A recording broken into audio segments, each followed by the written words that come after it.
I here with today? Neil Patel, And for those that don't know, what industry did you decide to pursue a career in? marketing. Are you a business owner? I am. And how long have you been an entrepreneur for? 23 years? What was the turning point getting into entrepreneurship? Well, I was 16 when I was starting, so there wasn't too many options other than create your own business if you wanted to make money. What was the most amount of money that you've made in a single year? Well, our revenue is in the 9 figures a year, and for income, I try not to make more than 4 or 5 million a year max in distributions because I rather reinvest majority of the profits versus taking it. So I take enough to pay for my expenses. The rest I invest into buying more companies, expanding, hiring more people, etc. There's a saying that I love about marketing that a lot of people are extremely good at what they do, but no one knows what they do. Yeah. What's a hack about marketing that you could give to a business owner in today's world that maybe they have a great product, but they suck at building awareness? The number one highest ROI channel right now in marketing that most people don't want to leverage is influencer marketing. But I'm not talking about the people who have a lot of followers. I'm talking about the people that are micro-influencers between 1,000 and 100,000 followers. Look for ones that are relevant to your product and service, that have really engaged communities. Hit them up. They're super flexible in how they take compensation. So you can pay them commission-based, a percentage of sales. They'll go above and beyond to make really good content and promote your product. It's extremely profitable. We see over a 30% return on investment with micro-influencers. So that's marketing game from a 9-figure entrepreneur right there. Yeah, that works out. I love that. And why do a lot of companies fail in today's world? Most people would say most businesses fail because of lack of capital. I say that most businesses fail because they're going after too small of a TAM. TAM stands for total addressable market. You know, someone may look at my business and be like, oh, 9 figures, that's a lot of money. Well, some of my competitors do 15, 18 billion a year in revenue. So if you're after a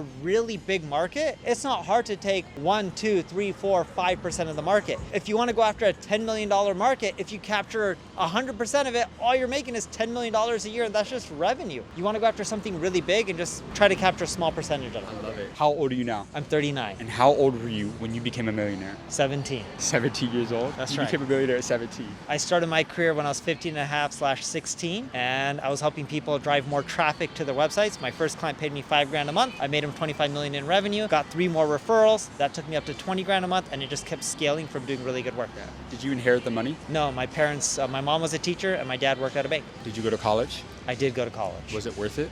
No.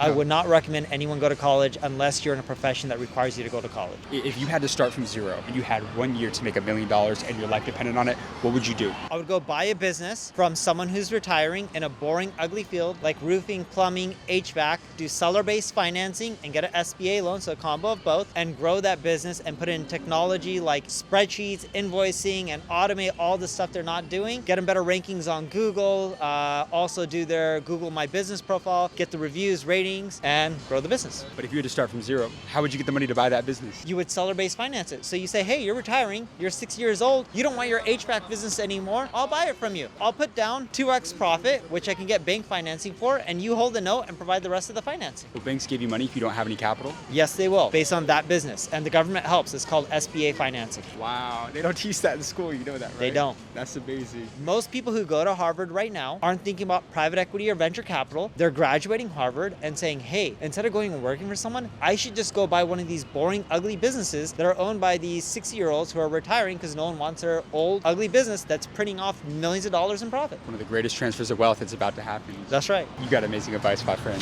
Thank you so much for your time, Thank you. sir. I appreciate you.